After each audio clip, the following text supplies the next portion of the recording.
नमस्कार, स्वागत है आप सभी का मेरे चैनल अमृतवाणी में।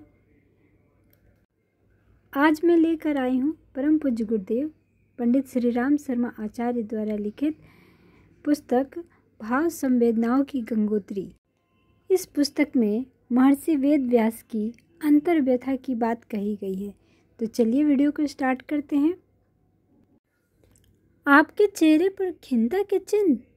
आगंतुक ने सरस्वती नदी के तट पर आश्रम के निकट बैठे हुए मनीषी के मुखमंडल पर छाए भावों को पढ़ते हुए कहा। इधर विगत कई दिनों से वह व्यथित थे। नदी के तट पर बैठकर घंटों विचार मग्न रहना, शून्य की ओर ताकते रहना उनकी सामान्य दिनचर्या बन गई थी। आज भी कुछ उसी प्रकार बैठे थे। आगंतुक के कथन से विचार श्रृंखला टूटी।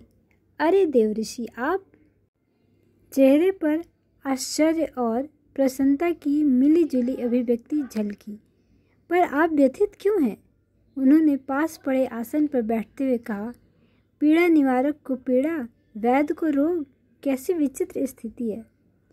विचित्रता नहीं, व्यवस्था कहिए। इसे उस अंतर्व्यथा के रूप में समझिए जो पीड़ा निवारक को सामने पड़े पीड़ित को देखकर उसके कष्ट हरने में असफल होने पर होती है। वैद्य को उस समय होती है जब वह सामने पड़े रोगी को स्वस्थ कर पाने में असफल हो जाता है। कुछ रुककर उन्होंने गहरी सांस ली और पुनः वाणी को गति दी। व्यक्ति और समाज के रूप में मनुष्य सन्निपात के रोग से ग्रस्त है। कभी हंसता है, कभी कुदकता फुदकता है, कभी अहंकार के ठस्से में अकड़ता चलता है। परस्पर का विश्वास खो जाने पर आचार विचार का स्तर कैसे बने? जो थोड़ा बहुत दिखाई देता है वह अवशेषों का दिखावा भर है। और परिवार, इतना कहकर उनके मुख पर एक क्षीण मुस्कान की रेखा उभरी। नजर उठाकर सामने बैठे देव ऋषि की ओर देखा। इनकी तो और भी करुण दशा है। इनमें मोह रह गया है, प्रेम मर गया है। मोह भी तब तक जब तक स्वार्थ सधे। विवाहित होते ही संतानें माँ बाप को तिलांजलि दे देती हैं। सारी रीति ही उल्टी है। उल्टे को गिराना, गिरे को कुचलना, कुचले को मसलना, यही रह गया है।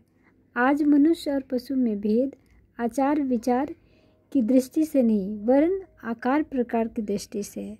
कहते कहते ऋषि का चेहरा विवर्ण हो गया। भावों को जैसे तैसे रोकते हुए धीरे से कहा, देवता बनने जा रहा मनुष्य पशु से भी गया गुजरा हो रहा है। महर्षि व्यास, आप तो मनुष्यों के मुकुटमणि हैं। जैसे कुछ सोचते हुए देवऋषि ने कहा, आपने प्रयास नहीं किए? प्रयास किए बिना भला जीवित कैसे रहता?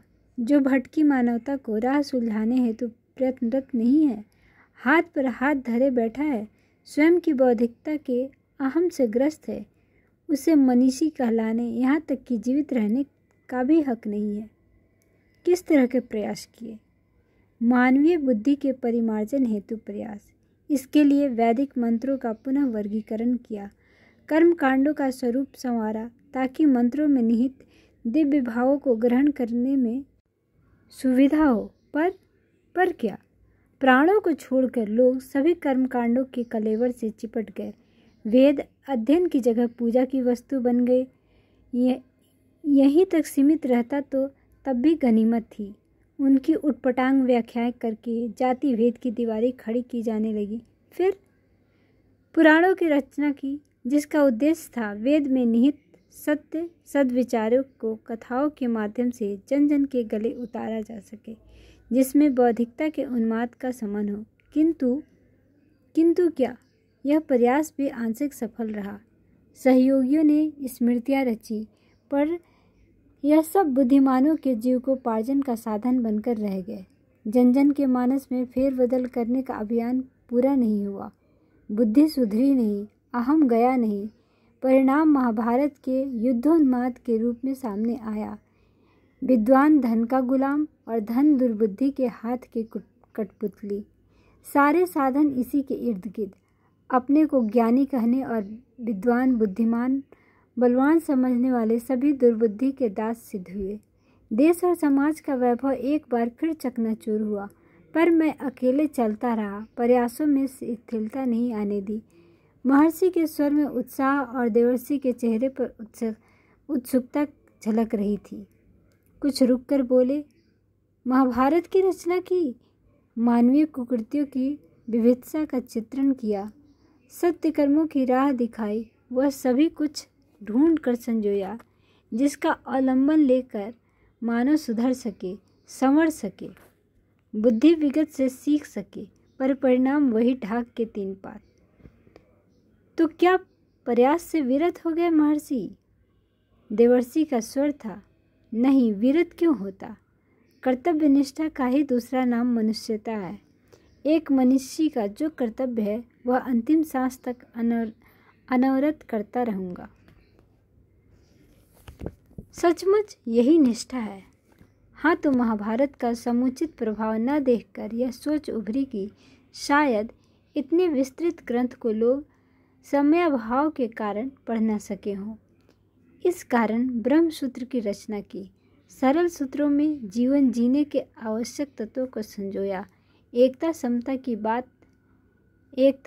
की महत्ता बताई, एक ही परम सत्ता हर किसी में समाहित है कहकर, भाईचारे की दिव्यता तुम में है कहकर, स्वयं को दिव्य बनाने, अपना उद्धार करने की प्रेरणा दी। पर हाय रे मानवीय बुद्धि, तूने ग्रहणशीलता तो जैसे सीखी ही नहीं। पंडिताभिमानियों ने इस पर बुद्धि की कलाबाजियाँ खाते हुए तरह तरह के भाष्य लिखने शुरू कर दिए, शास्त्रार्थ की कबड्डी खेलनी शुरू कर दी। जीवन जीने के सूत्रों का यह ग्रंथ अखाड़ा बनकर रह गया। अब पुनः समाधान की तलाश में हो। अंतर्व्यथा का कारण यह नहीं है कि मेरे प्रयास असफल हो गए, अपितु मानव की दुर्दशा, दुर्मति, जन्य दुर्गति देखी नहीं जाती। असह बेचैनी है अंदर, पर क्या करूं, राह नहीं सूझ रही कहकर वह आशा भरी नजरों से देव ऋषि की ओर देखने लगे। देव ऋषि का सत्परामर्श। समाधान है? नारद मुनि कहते हैं, समाधान है क्या? स्वर उल्लासपूर्ण था, जैसे सृष्टि का वैभव एक साथ आ जुड़ा हो। भाव संवेदनाओं का जागरण, इसे दूसरे स्वर में सोई हुई आत्मा का जागरण भी कह सकते हैं। और अधिक स्पष्ट करें, आपने मानव जीवन की विकृति को पहचाना, अब प्रकृति को और गहराई से पहचानिए, निदान मिल जाएगा। क्या है प्रकृति? मनुष्य के सारे क्रियाकलाप अहम जन्य है और बुद्धि, मन, इंद्रियां सब बेकार इसी के गुलाम है। मानवीय सत्ता का केंद्र आत्मा है। यह परमात्मा सत्ता अर्थात सरसता, सक्रियता और उन्नत भावों के समुच्चय का अंश है।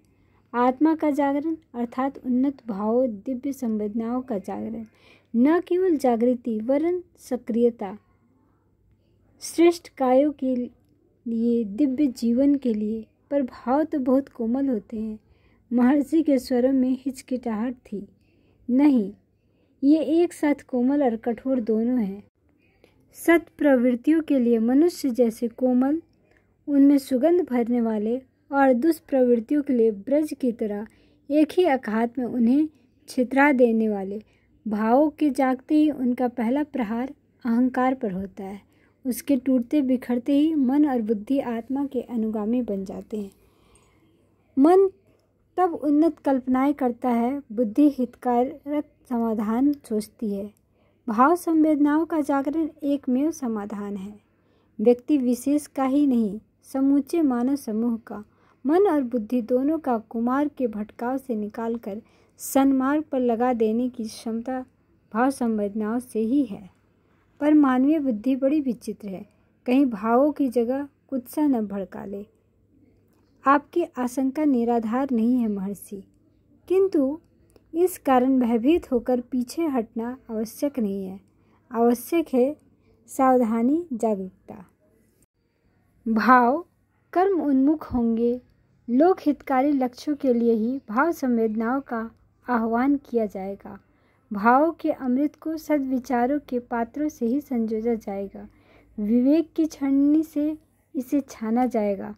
जो परिणाम सुखकारी ही होंगे, लेखनी से प्राण फूकिए, जनमानस के मर्म को इस तरह स्पर्श करिए कि हर किसी की संवेदना सहायता फड़फड़ा उठे, आत्मचेतना अकुलाकर कह उठे, न तो अहम कामये राज्यम न सौख्यम न पुनर्भवम कामये दुख तप्तानाम प्राणिनाम आर्तनाशम। जनसमूह की आत्मा अभी मरी नहीं है, मूर्छित भर है। इस मूर्छित लक्षण को सचेतन, सत्कर्म में तत्पर और राम काज में निरत करने के लिए संजीवनी चाहिए। यह संजीवनी है भाव संवेदना। दे सकेंगे आप?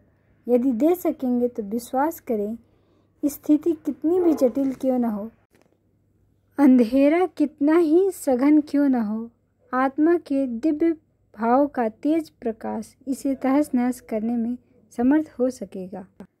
भाव चेतना का जागरण होते ही मनुष्य एक बार पुनः सिद्ध कर सकेगा कि वह ईश्वर पुत्र है, दिव्य जीवन जीने में सक्षम है। वह धरती का देवता है और धरती को स्वर्गदा अभिगर्यसी बना सकता है। किंतु कहकर देवर्षि ने महर्षि की ओर देखा। किंतु क्या? व्यास के चेहरे पर दृढ़ता थी। वेद व्यास के साथ उनके शिष्य परिकर को जुटना पड़ेगा, उनके द्वारा विनिर्मित संजीवनी को जन जन तक पहुंचाने में। आपके द्वारा सृजित भाव मेघों को आपके शिष्य वायु की तरह धारण करके हर दिशा में, हर क्षेत्र में पहुंचाएं। आपके द्वारा उत्पन्न इस सुगंधि को जन जन के हृदय तक पहुंचाएं। इस कार्य को युग धर्म, युग यज्ञ मान कर चले, तभी सफलता संभव होगी। शिष्य परिकर अपना सर्वस्व होम करके भी यह युग परिवर्तन का यज्ञ पूरा करेगा। महर्षि के शब्दों में विश्वास था। तो मानव जीवन को दिव्य बनने, आज की परिस्थितियां कल उलटने में देर नहीं। देव ऋषि मुस्कुराए। मिल गया समाधान। वेद व्यास ने भाव विह्वल स्वर में देव ऋषि को माथा नवाया। वह जुट गए युग के भागवत रचने और शिष्यों द्वारा उसे जन जन तक पहुंचाने में। और नारद वे चल दिए फिर किसी की संवेदनाओं को उमगाने और उसे समाधान सुझाने के लिए। तो आज के लिए बस इतना ही। वीडियो काफ़ी लंबा हो जाएगा, इसलिए नेक्स्ट वीडियो में हम लोग बात करेंगे अंतर्दृष्टि जागी और चैतन्य हो गए। तब तक अपना ध्यान रखिए, खुश रहिए और चैनल पे पहली बार आए हो तो सब्सक्राइब करें। वीडियो पसंद आई हो तो लाइक और शेयर ज़रूर करें। आपका दिन शुभ हो।